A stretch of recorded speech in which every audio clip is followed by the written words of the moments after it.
Sa mga oras na ito, Igan, patuloy pa rin ang dating dito sa Terminal 3 ng mga pribadong sasakyan at ng mga taxi na nagbababa at naghahatid ng mga pasaherong may nakatakdang biyahe ngayong araw dito sa Terminal 3. At yan muna ang latest mula rito. Balik sa iyo, Igan. Maraming salamat, Trisha Zafra, nagulat live mula sa NAIA. Seguridad sa Baguio lalong hinigpitan dahil sa inaasahang pagdagsa ng mga bakasyonista. Abala na rin ang ilang simbahan doon para sa mga isasagawang programa sa Huwebes Santo at Biyernes Santo. Mula sa Baguio, may live report si Bernadette Reyes. Bernadette? Rhea, bukod sa nauna ng force multiplier mula sa regional headquarters, karagdagang pulis pa ang inaasahang darating dito sa Baguio para magbigay ng seguridad sa mga turista. 200,000 hanggang 300,000 turista ang inaasahang magbabakasyon dito sa Baguio ngayong Semana Santa. Dahil sa inaasahang dagsa ng mga tao, plano pa ng Baguio Police humingi ng karagdagang tulong. Mga pulis na nagtitraining ngayon dito sa Baguio ang sasaklolo. Babantayan ng mga otoridad ang mga matataong lugar tulad ng mga pasyalan, simbahan at mga kainan. Habang abala mga pulis sa pagbibigay seguridad, abala rin ang simbahan sa mga programa ngayong Semana Santa. Ngayong araw magkakaroon ng Lenten Recollection sa Baguio Cathedral sa pagitan ng alas 8 at alas 12 ng tanghali. Sa Huwebes Santo at Biyernes Santo naman, magkakaroon ng vigil bukod pa sa Lord's Supper at 7 Last Words na karaniwan ng programa sa mga simbahan tuwing Semana Santa. We have posted enough personnel.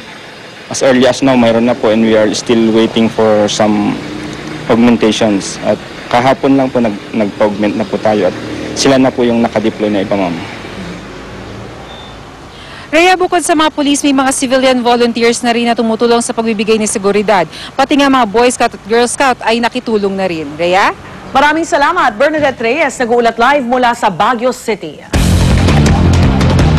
Paalala lamang mga kapuso sa mga sumasakay po ng MRT at LRT, walang biyahe ang MRT simula bukas, Huwebes Santo hanggang Linggo, Pasko ng Pagkabuhay. Habang ang mga tren naman ng LRT Line 1 at 2 hanggang alas 8 ng gabi lamang po ang biyahe ngayong araw, Miyerkules Santo. Wala ring biyahe ang LRT simula Huwebes Santo hanggang sa Linggo. Magsasagawa kasi ng tao ng maintenance check sa mga tren ng LRT at MRT sa mga araw na yan. Babalik sa normal na operasyon ng MRT at LRT sa Lunes, Abril 25. Bukod sa karakter ni Jesucristo, isa si Judas sa may pinakamahalagang papel sa senakulo. Paano kaya pinaghahandaan ng mga gumaganap na disipulong nagkanulo kay Jesus ang kanilang papel? Narito ang report. Tandaan mo! 30 pirasong bila! 30 pirasong bila! 30 pirasong bila! 30 pirasong bila! Judas! Mapapasama niyo siya! Bigyan niyo ako ng mga sundalo upang siya'y palibutan sa hagdi ng Gethsemane. Judas! Judas! Judas! Judas! Gaganap sa unang pagkakataon bilang Judas ang 35 anyos sa si Pachot Santos. Bago nito, 4 na taon siyang gumanap na Jesus sa senakulo sa Barangay Elena, Marikina. Kaya naman puspusan ang paghahanda niya para mapangatawanan ang karakter ng disipulong nagkanulo kay Jesus. Yung transition, kailangan kasi marami kang pag-aaralan ng karakter. As Judas, dito ko nalaman na umikot din yung karakter niya sa love of money. Bukod sa masusing pag-aaral sa karakter ni Judas, humuhugot din daw siya ng emosyon sa mga tao sa kanyang paligid.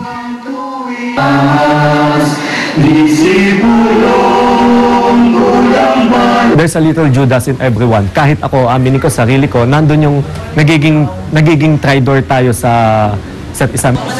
Hindi tulad ni Pachot, batikada bilang Judas ang sinakulo sa Cainta Rizal si Ed. Pero sa kabilang 25 taon niyang pagganap bilang isa sa mga pinakamalalaking kontrabida sa Biblia, may pagmamalaki raw niya ang pagturing sa kanya ng mga katrabaho bilang pinakamabait na Judas. Most of the people na mga kaibigan sabi, ikaw ang pinakamabait na Judas na nakilala namin. But when it comes to stage playing, the role playing, I I bring out the best in me. Sa tagal ng pagganap niya, halos naranasan na raw niya ang lahat ng hirap sa pagganap. Kabilang na ang muntikan niyang pagkakasakal sa isang eksena. Pero sa time na nung paggamit ko siya, halos nasasakal na ako. So, wala. Pero kailangan ituloy mo yun eh. Ang ganyang klaseng hamon, ngayon palang pagdaraanan ng baguhang sinakulo aktor na si Rex, na natoka rin gumanap na Judas sa Pasong Tamo, Quezon City. Mga katoto, bayan ninyong masdan, taong nagbabanal-banalan, hulihin siya at huwag mag-alilangan. Kakayanin niya kayang panindigan ng karakter ni Judas? Yung imagination ko po kung paano po maging kontrabida po. Yung kunyari po, may inaaway po ako na lalaki, mga ganyan, o kaya babae. Iba't iba man ang kanilang pagganap sa isa sa pinakakontrobersyal na disipulo ni Jesucristo. Iisa lamang ang kanilang layon, ang mailapit sa mga Katoliko ang kwento ng pagpakasakit ng Diyos na nagkatawang tao.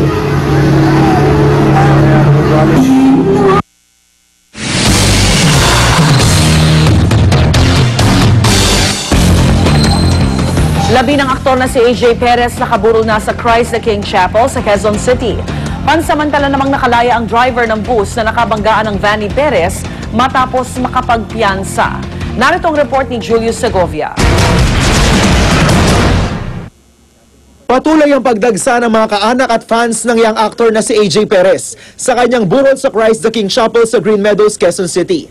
Sa paglipat ng labi ng teen star mula sa chapel ng Lasal, Green Hills, tulong-tulong na binuhat ng ama at mga kaanak ang kanyang kabaong. Sana po kung nasan po man siya ngayon, sana po happy na po siya.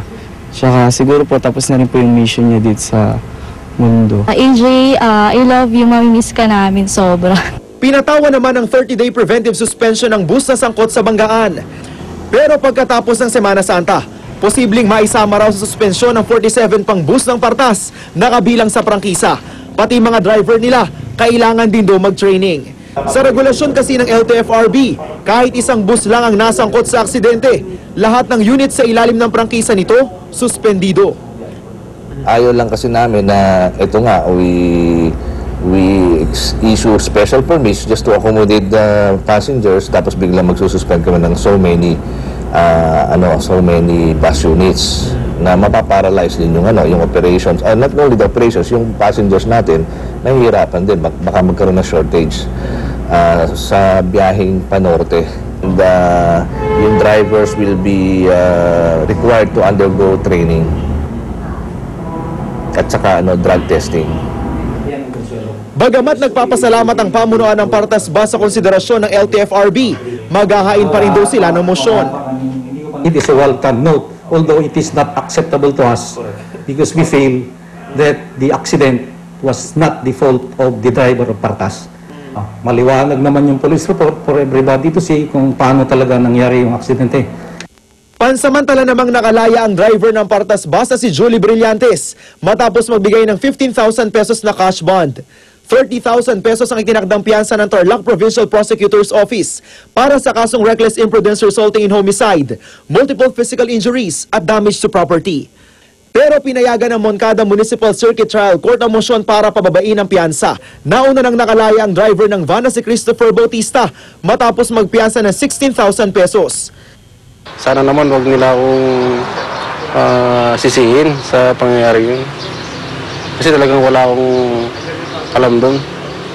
Dahil ginawa ko lahat ng pag-iwas pero ganun pa rin. Sa affidavit ni Bautista, iginiit niyang hindi raw nagmenor ang bus kaya nangyari ang aksidente matapos siyang mag-overtake sa kasamahang van. Pero pagdiriin ng driver ng Partas, mabagal ang kanyang takbo at nakakabig pa raw siya sa gilid ng highway.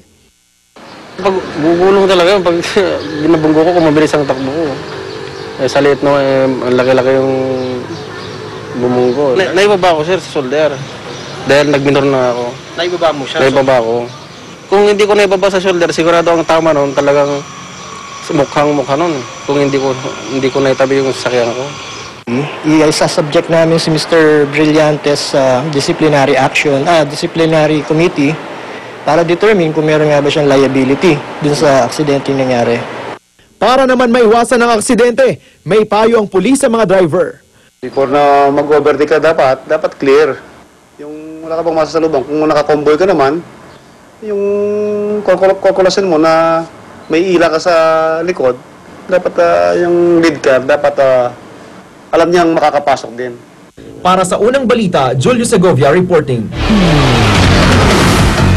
Cathedral na dinarayo ng mga turista sa Barcelona, Spain, nasunog.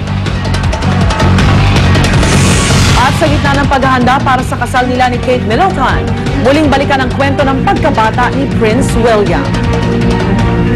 Pagpauli, tutok lang sa unang balita.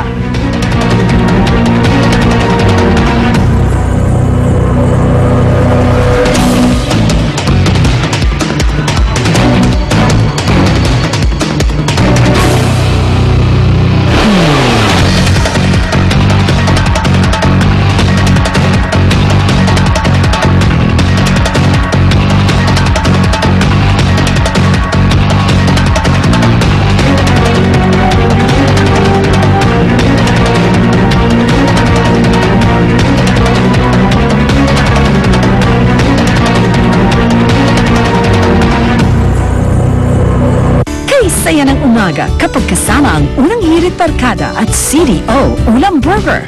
Can afford mag-beef ngayong payday. Can afford ang saya.